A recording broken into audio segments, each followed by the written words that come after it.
এই রেসিপিটা বাঙালিদের অত্যন্ত একটি প্রিয় রেসিপির মধ্যে একটি। বিভিন্ন অনুষ্ঠান বাড়িতে এঁচোড় চিংড়ি হয়েই থাকে, আর সেখানে এত টেস্টটা ভালো হয় যে কিছুই বলার নেই। সেই টেস্টটা বাড়িতে কিভাবে পাবেন সেইটাই আজকে আপনাদেরকে করে দেখাবো। নমস্কার বন্ধুরা, আমি সুস্মিতা, বাংলা ক্যানভাস চ্যানেলে সকলকে স্বাগত জানাই। আজকে আমার রেসিপি এঁচোড় চিংড়ি। বাজার থেকে এঁচোড়টাকে এইভাবে কেটে আনা হয়েছে। কাঁটা এঁচোড়গুলোকে অনেকক্ষণ ধরে আমি জলে ভিজিয়ে রেখেছিলাম, তাহলে এঁচোড়গুলো কিন্তু কালো হয়ে যাওয়ার সম্ভাবনা থাকে। তাই এঁচোড়গুলোকে আমি অল্প সেদ্ধ করে নেব, আর সেদ্ধ করার সময় আমি দিয়ে দেব এর মধ্যে পরিমাণ মতো নুন আর অল্প হলুদ গুঁড়ো। এঁচোড়টা অল্প ভাপিয়ে নিলে বা সেদ্ধ করে নিলে কিন্তু এঁচোড়টা কম ভাজতে হয়। আর দ্বিতীয় হচ্ছে, এর মধ্যে যে এক্সট্রা একটা আঠা থাকে সেটাও কিন্তু বেরিয়ে যায়, তাতে কিন্তু এর টেস্টটা অনেক গুণ বেড়ে যায়। 40 থেকে 50% মতো আমি এঁচোড়টাকে সেদ্ধ করে নিলাম। জল থেকে ছেঁকে এবার একটা পাত্রে নিয়ে নিয়েছি, আর কড়াইতে কিছুটা পরিমাণে তেল দিয়ে দিয়েছি। তেলটা গরম হতে আমি আলু ভেজে নেব। আলুগুলো দিয়ে দিতে হবে, আর দিয়ে দিতে হবে এর মধ্যে অল্প পরিমাণে নুন আর হলুদ নুন দিয়ে আলুটাকে হালকা ভেজে নেব। ফ্লেমটা থাকবে মিডিয়ামে। আলুটাকে ভাজা হয়ে গেলে এবার এটাকে একটা পাত্রে তুলে নেব। হালকা লালচে রং ধরে যেতেই আমার আলুটাকে তুলে নিচ্ছি। সেম তেলে আমি ভেজে নিচ্ছি এর মধ্যে এঁচোড়টা। সেদ্ধ করা এঁচোড়গুলোকেও ফ্রাই করে নিতে হবে। খুব বেশিক্ষণ ধরে ভাজবো না, হালকা লালচে রং ধরে গেলেই এঁচোড়টাকেও তুলে নিতে হবে। যেহেতু আগে থেকে সেদ্ধ করে নিয়েছি, তাই বেশি কড়া করে ভাজার কোনো প্রয়োজনই নেই। একইভাবে সমস্ত এঁচোড়টা কিন্তু ফ্রাই করা হয়ে গেছে। এবার একটা পাত্রে তুলে নিচ্ছি। এবার এঁচোড়টা ফ্রাই করা হয়ে গেলে ফাইনালি আমি তৈরি করে নেব এর গ্রেভিটা। এবার কড়াইতে এঁচোড়টা ভাজার পরে আমি আরেকটু তেল দিয়ে দিলাম। এবার আমি ভেজে নেব চিংড়ি মাছগুলো খুব বেশি ভাজবো না, তাহলে কিন্তু রাবারের মতো হয়ে যাবে। হালকা আছে কিছুক্ষণ চিংড়ি মাছগুলোকে এইভাবে ভেজে নিচ্ছি। 15 থেকে 20 সেকেন্ডের বেশি কিন্তু আপনারা এই চিংড়ি মাছগুলোকে কুক করবেন না। এর থেকে বেশি রান্না করলে কিন্তু চিংড়ি মাছ ওভার কুকড হয়ে যায়। চিংড়ি মাছ ভাজা হয়ে গেছে, এবার একটা পাত্রে তুলে নিয়েছি। সেম তেলে ফোড়নে দিয়ে দিলাম একটা শুকনো লঙ্কা, এটাকে ফাটিয়ে দিয়েছি, আর 2-3টে দিয়ে দিয়েছি তেজপাতা। এবার দিয়ে দিচ্ছি এলাচ, লবঙ্গ আর দারচিনি। ফোড়নটাকে খুব ভালো করে কিছুক্ষণ ভেজে নিলাম। ভাজা হয়ে যাওয়ার পর একটা খুব সুন্দর যখন গন্ধ বেরোচ্ছে, তখন এর মধ্যে কুচিয়ে রাখা পেঁয়াজটা দিয়ে দিতে হবে। এখানে আমি 2খানা পেঁয়াজ ব্যবহার করেছি। পেঁয়াজটাকে কিন্তু খুব লাল করে ভাজা হচ্ছে।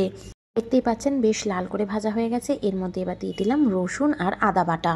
এবার 1 থেকে 1.5 মিনিট আদা রসুন বাটা আর পেঁয়াজটাকে খুব ভালো করে কষিয়ে নিতে হবে বেশিক্ষণ ধরে। এবার এর মধ্যে আমি সব গুঁড়ো মশলাগুলো অ্যাড করে দিলাম।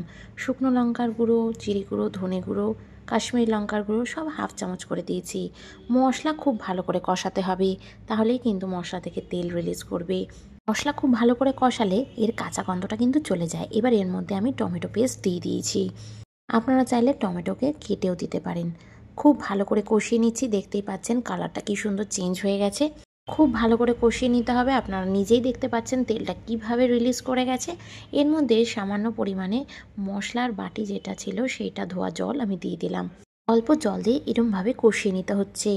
এইভাবে 2 থেকে 3 বার করলেই দেখবেন পেঁয়াজও গলে গেছে, টমেটো একদম সবই গলে গেছে, আর কষানো ভালো হয়েছে। আর এবার আমি এর মধ্যে ভেজে নেওয়া আলু আর এঁচোড়টাকে দিয়ে দিলাম। আলু আর এঁচোড়টা দিয়ে খুব ভালো করে সমস্ত মশলা দিয়ে মিক্স করে নিতে হবে। খুব ভালো করে মশলা কষিয়ে নিতে হবে সমস্তটাকে। এইভাবে আমি কষিয়ে নিচ্ছি।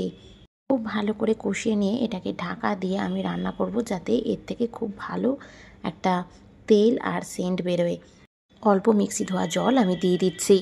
এইভাবে একদমই জল না দিয়ে বা অল্প অল্প জল দিয়ে ভালো করে সময় নিয়ে কষিয়ে নিতে হবে। তাহলে করে তেলটা বেশি রিলিজ হবে, আর তরকারির স্বাদ আরও অনেক গুণ বেড়ে যাবে। এবার ভেজে নেওয়া চিংড়ি মাছগুলোকেও দিয়ে দিলাম। চিংড়িটা দিয়েও খুব ভালো করে মিক্স করে নিচ্ছি। আপনারা আশা করি দেখতে পাচ্ছেন খুব সুন্দর একটা কালার এসছে, আর এঁচোড়ের যে একটা ময়েশ্চার আছে সেটা থেকেও কিন্তু অনেকটাই জল বেরিয়েছে। ঢাকা দিয়ে দিয়ে রান্না করলে আরও বেশি ভালো হবে টেস্টটা। এর মধ্যে দিয়ে দিলাম পরিমাণ মতো নুন দিয়ে ভালো করে মিক্স করে নিলাম। অনেকক্ষণ কষিয়ে নিয়েছি, আর অনেকক্ষণই রান্নাটা করছি। এখন আলুটা কিন্তু একদম নরম হয়ে গেছে। এই রান্নাটায় বেশি জলের কিন্তু প্রয়োজন পড়ে না, অল্প অল্প জল অ্যাড করতে হবে। আর আলু একদম নরম, আর এঁচোড় তো আগেই সিদ্ধ করে নিয়েছি, তাই এখন একদম কুকড হয়ে গেছে। পরিমাণ মতো চিনি দিয়ে দিলাম। এই রান্নায় কিন্তু বেশি জল দেওয়ার একদম প্রয়োজন পড়ে না। দিয়ে দিলাম এর মধ্যে অল্প গরম মশলা, আর দিয়ে দেবো 1 চামচ মতো ঘি। দেখলেন কত কম জলেই রান্নাটা হয়ে গেল। নামানোর আগে অবশ্যই গরম মশলা আর ঘি দিয়ে নামাবেন, টেস্টটা বেশি ভালো হয়। এই রান্নাটা কিন্তু ঝোল ঝোল হয় না, একদম সেমি গ্রেভি টাইপের হয়, তাই বুঝে পরিমাণটা আপনারা জল ব্যবহার করবেন। গরম মশলা ঘি দিয়ে 2 মিনিট আরেকটু রান্না করে নিয়েই ব্যাস গ্যাসের ফ্লেমটা বন্ধ করে 5 মিনিট মতো একদম স্ট্যান্ডিং টাইম দিয়ে নিয়ে এটা গরম গরম পরিবেশন করলাম। আশা করি এঁচোড় চিংড়ি রেসিপিটা আপনাদের ভালো লেগেছে। ভালো লেগে থাকলে অবশ্যই লাইক, শেয়ার অ্যান্ড সাবস্ক্রাইব করতে ভুলবেন না। পাশে থাকা বেল আইকনটা অবশ্যই প্রেস করবেন নতুন ভিডিওর আপডেটসের জন্য। ভালো থাকবেন, সুস্থ থাকবেন, সাবধানে থাকবেন। আপনাদের সাথে আবার দেখা হবে নতুন একটি রান্নার ব্লগে। টাটা।